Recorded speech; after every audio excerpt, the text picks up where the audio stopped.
Kita tidak bisa menentukan seperti apa kita dilahirkan, tapi kita bisa menentukan cara terbaik untuk menjalani kehidupan penuh kebahagiaan. Kejujuran adalah sumber kebahagiaan. Yang saya hormati para dewan juri dan saudara sedharma umat Buddha sebangsa dan setanah air. Terimalah salam kasih dalam Dhamma. Namo Buddhaya. Pada kesempatan yang baik ini, saya akan menyampaikan pidato dengan tema kejujuran.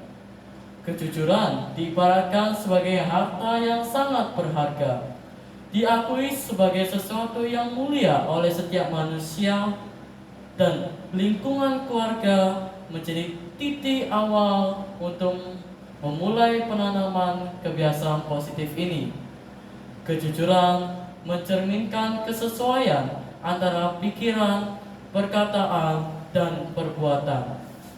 Apa yang dalam hati diucapkan secara lisan, kemudian diselaraskan melalui perbuatan.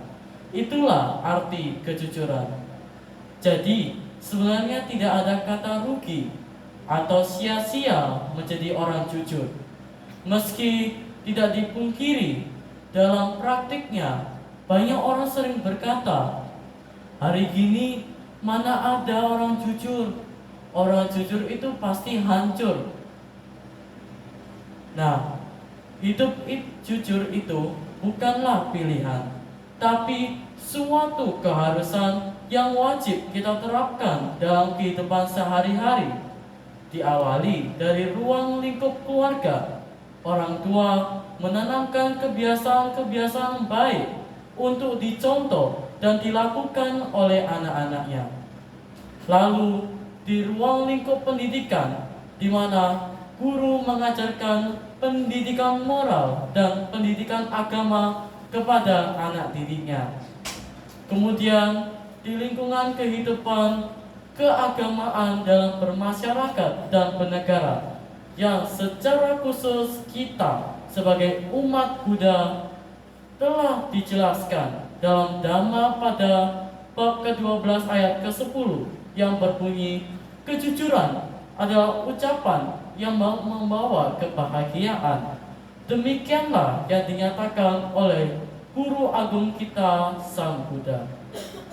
Adapun dalam Dhamma pada Kodawaga ayat ke-223 yang berbunyi, kalahkan kemarahan dan cinta kasih, kalahkan kejahatan dengan kebajikan, kalahkan kekikiran dengan kemurahan hati, dan kalahkan kebohongan dengan kejujuran. Dan dengan sangat jelas disebutkan dalam Pancasila Buddhis yang berbunyi, Musawada Weramani Sika Padam Samadhyami, yang artinya bertekad melatih diri menghindari ucapan yang tidak benar. Tentu saja penerapan hidup jujur perlu diimbangi dengan hikmat. Kapan dan pada saat apa kita berbicara, penggunaan kata pun harus kita sesuaikan dengan lawan bicara, guna meminimalkan konflik atau bahkan benturan fisik. Saat kita menegur juga sebaiknya dengan cara terhormat, dengan bahasa yang sopan, bukan malah menjatuhkan apalagi mempermalukannya. Ada norma-norma yang bisa kita lakukan tanpa mengurangi esensi kejujuran. Kejujuran ya sebuah kata yang sangat simpel, sangat sederhana, namun adalah sebuah kata yang sangat sulit untuk dilakukan. Ada saat-saat di mana kita tidak mampu mengatakannya sejujurnya. Terkadang ada begitu banyak situasi yang mengharuskan kita untuk berkata jujur, tapi tertahan karena kita memikirkan dampak yang akan terjadi. Kita takut apabila kita jujur, nanti akan ada yang terluka, ada yang tersakiti, akan ada yang menangis, atau bahkan ada yang ditinggalkan. Begitu banyak konsekuensi yang terjadi yang harus kita terima apabila kita berkata jujur. Ada begitu banyak kebenaran yang menyakitkan, yang terkadang sangat sulit untuk diterima. Karena kita tahu ada begitu banyak konsekuensi yang akan kita terima, maka kadang akhirnya kita memilih untuk tidak berkata jujur. Nah, saya ada sebuah cerita. Mungkin ini pernah terjadi dalam kehidupan kita. Ada sebuah keluarga yang hidup serba kekurangan. Keluarga ini hanya mengandalkan pendapatan dari seorang bapak yang hanya petugas cleaning service AC. Suatu ketika, mereka mengalami masa-masa sulit di titik terendah di mana hari itu mereka harus membayar sewa tempat tinggal, sekaligus tidak ada beras yang cukup untuk mereka makan keesokan harinya. Siang itu begitu bersemangat sang bapak ketika menerima orderan via telepon. Dengan bergegas, bapak itu bersiap-siap berangkat ke lokasi orderannya sudah diinfo. Sebelum berangkat, di depan pintu, sang ibu menyiapkan bekal air minum untuk dibawa sang bapak. Sambil berpesan, "Pak, hari ini uang cleaning servisnya bisa kita pakai buat bayar sewa tempat tinggal. Tapi kita tidak ada beras yang cukup untuk kita makan besok. Nanti Bapak atur ya Pak, supaya ada tambahan penghasilan lebih ya. Mungkin bisa dimasukkan rekayasa pengeluaran freon atau apa, yang penting ada dana lebih untuk kita nanti Pak." Dengan tersenyum sabar, sang bapak mengatakan, "Jangan Bu, ini rezeki kita. Kita terima dengan penuh ikhlas dan syukur. Berapapun yang kita dapat, kurang atau lebihnya, kita pasrahkan kepada Tuhan dan para Buddha." Sang ibu hanya bisa tertunduk diam. Saudara-saudari sedharma, apa yang terjadi selanjutnya? Ketika sang bapak pulang, dia bersemangat sekali masuk ke dalam rumah sambil membawa sekarung beras seberat 10 kilo, 2 liter minyak goreng, 1 kilogram gula, dan beberapa mie instan. Pemberian dari pelanggannya yang kebetulan adalah grosir sembako.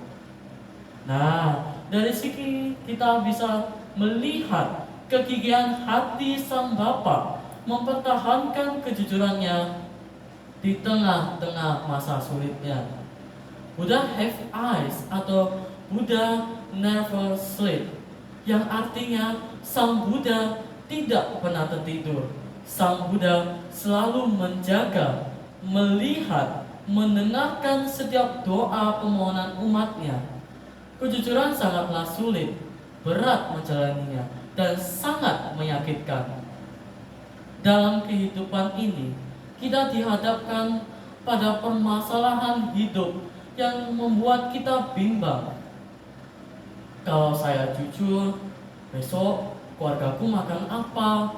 Kalau saya jujur, saya malu sama keluarga. Kalau saya jujur, wah, pasti saya dimarahi oleh orang tua. Atau kalau saya jujur, nanti ketahuan dong nilaiku yang kurang bagus. Ya, memang semua akan baik-baik saja pada awalnya. Kita pun berpikir untuk mengatakan yang sejujurnya nanti aja, ketika waktunya sudah tepat. Walaupun hal ini tidak mudah, berusahalah mengatakan yang sejujurnya. Setidaknya kita tidak menyesal karena telah tidak berkata jujur. Mungkin keadaanmu akan terasa sulit, tapi itu akan mulai membaik karena usahamu yang jujur. Saudari-saudari sedama yang berbahagia, penyampaian saya pada hari ini soal kejujuran memiliki 3 poin keuntungan utama. Dari segi rohani, hidup kita jadi penuh berkah, usaha semakin lancar dan sukses. Tapi tidak semua berkah berbentuk materi ya. Bisa berbentuk kesehatan, kebahagiaan, ketenangan batin, dan keluarga yang harmonis. Dari segi moral, orang jujur itu batinnya tenang. Kalau udah begitu, apa yang terjadi saudara sedama? Kalau batin udah tenang, wajah kita awet muda. Kalau perempuan ya cantik. Dan kalau laki-laki, wajahnya ganteng, berwibawa, alami, tanpa skincare ya. Bercanda ya saudara sedama. Yang lebih tepat adalah orang jujur tidak ada yang bisa mendakwanya, bebas dari rasa bersalah, karena kita memiliki integritas yang tinggi. Dari segi sosial, kita dapat dipercaya, mendapatkan kepercayaan dari orang lain, dan pada akhirnya akan menjadi inspirasi dan bahkan jadi panutan bagi anak atau keluarga dan masyarakat luas. Apapun keadaannya, apapun konsekuensinya, jujurlah, jujurlah pada diri sendiri, jujurlah pada orang lain. Hidup selalu dalam kejujuran. Jangan pernah kompromi dengan kebohongan. Hiduplah selalu dalam kebenaran melalui pikiran, pendengaran, ucapan, dan perbuatan yang benar. Karena jujur itu melegakan, jujur itu sangat berharga. Jujur itu membuat kita dipercaya, dan kepercayaan itu akan membuat kita bahagia. Sekian dari saya. Mohon maaf apabila ada kesalahan kata dan pengucapan kata. Terima kasih. Sabe Sabta Bawantu Sukitata. Semoga semua makhluk hidup berbahagia. Sadu, sadu, sadu. Namo Buddhaya.